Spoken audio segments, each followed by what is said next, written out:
મિત્રો, અત્યારે ગુજરાતમાં માર્ચ મહિનાની શરૂઆતથી જ ગરમીનો પારો ઉપર ચડી રહ્યો છે, ત્યારે હવામાન વિભાગ તરફથી રાજ્યમાં અમદાવાદ અને સુરત સહિત 9 જિલ્લાઓમાં ગરમીનું રેડ એલર્ટ આપવામાં આવ્યું છે.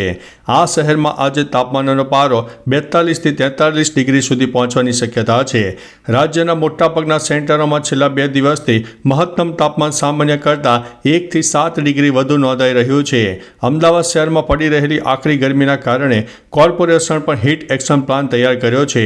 સોમવારે રાજ્યમાં સૌથી વધુ 42 ડિગ્રી તાપમાન ભુજ શહેરમાં નોંધાયું હતું. ત્યારે મિત્રો, મહત્વનું છે કે આજે 9 જિલ્લાના લોકો ગરમીથી થોડું સાચવજો. હવામાન વિભાગ દ્વારા આજે 9 જિલ્લામાં ગરમીનું રેડ એલર્ટ આપવામાં આવ્યું છે, જેમાં અમદાવાદ, સુરત, રાજકોટ, કચ્છ, મોરબી, સુરેન્દ્રનગર, ગાંધીનગર, જૂનાગઢ અને પોરબંદરનો સમાવેશ થાય છે. આ જિલ્લાઓમાં આજે તાપમાનનો પારો 42 થી 43 ડિગ્રી સુધી પહોંચવાની શક્યતા હવામાન વિભાગે વર્ણવી છે. મહત્વનું છે કે મિત્રો, ગઈકાલે અમદાવાદમાં 40.4, ભુજમાં 42, ગાંધીનગરમાં 40.4, રાજકોટમાં 41.7, સુરતમાં 41.8, વડોદરામાં 39.8, અમરેલીમાં 40 ડિગ્રી અને ભાવનગરમાં 39.2 ડિગ્રી તાપમાન નોંધાયું હતું.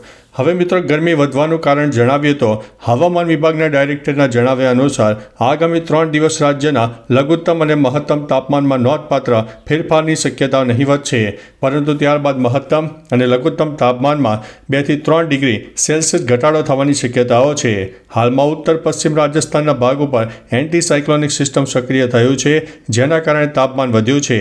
બીજી તરફ વેસ્ટર્ન ડિસ્ટર્બન્સ પણ પસાર થઈ રહ્યું છે.